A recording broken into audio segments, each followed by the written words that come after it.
everybody, welcome back to the channel. I've got Mother here with me today. Hello everybody. Hello everybody. Nice to see you. Nice to see you all. What we're baking today, because of course we're always baking, is a salted caramel cake, which is this one here. And it's from Mary Berry's Cook and Share book that I got quite some time ago. So grab a beverage of your choice, like, subscribe and hit the notification bell, and let's go through the cooking ingredients on today's recipe.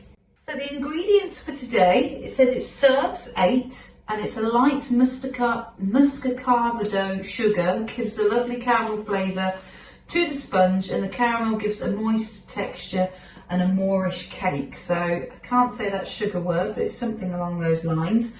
So to make the main bit of the cake, we need 225 grams of the Perfect for Cakes baking spread.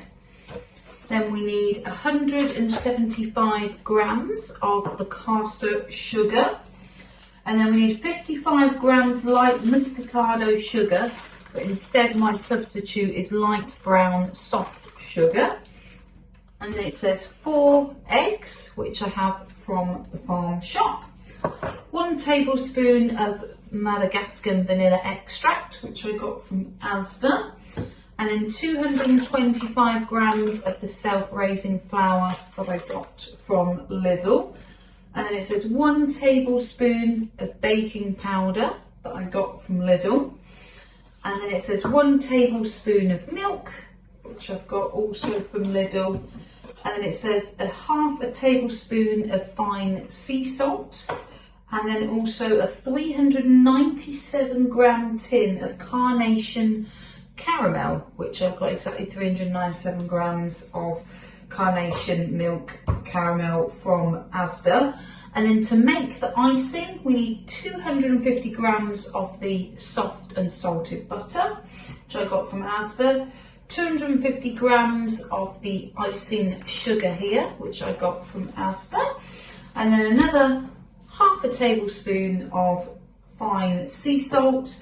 And then 115 grams of salted caramel fudge chopped into small pieces, but I managed to get only in Asda the handmade clotted cream fudge, so we're going to be using that instead as a topping. So let's get baking.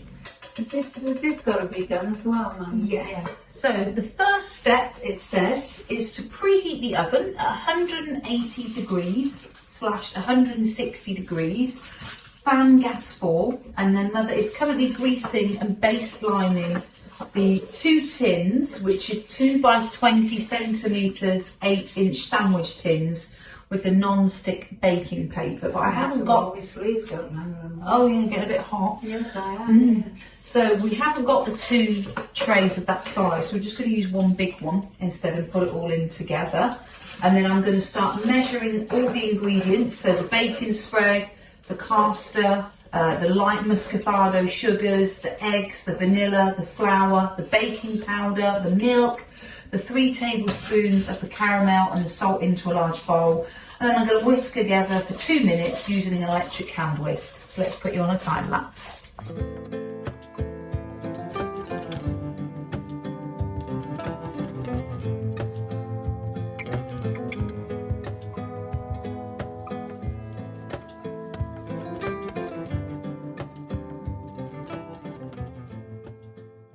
So I've got all the ingredients, as you would have just seen, all put in here. So now we're going to whisk them all together and with a hand whisk. And then we're going to spoon all of this into prepared tins and level the surfaces and bake in a preheated oven for 25 to 30 minutes until well risen and coming away from the sides of the tins. And then we leave to cool in a wire rack and then start making the icing.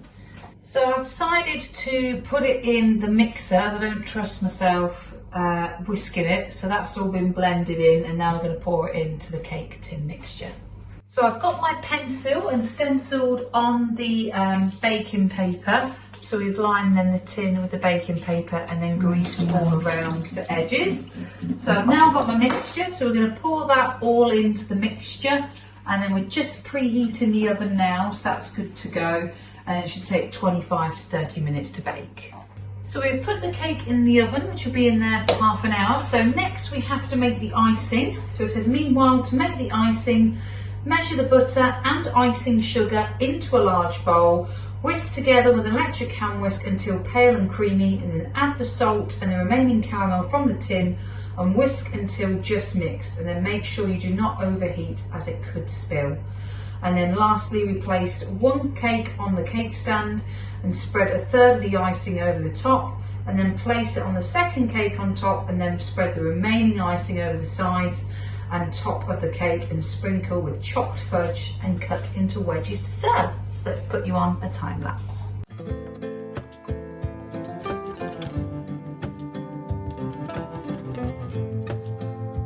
So we have made the icing sugar, which is in here, and now I'm just going to currently chop up all the fudge pieces ready to decorate the cake.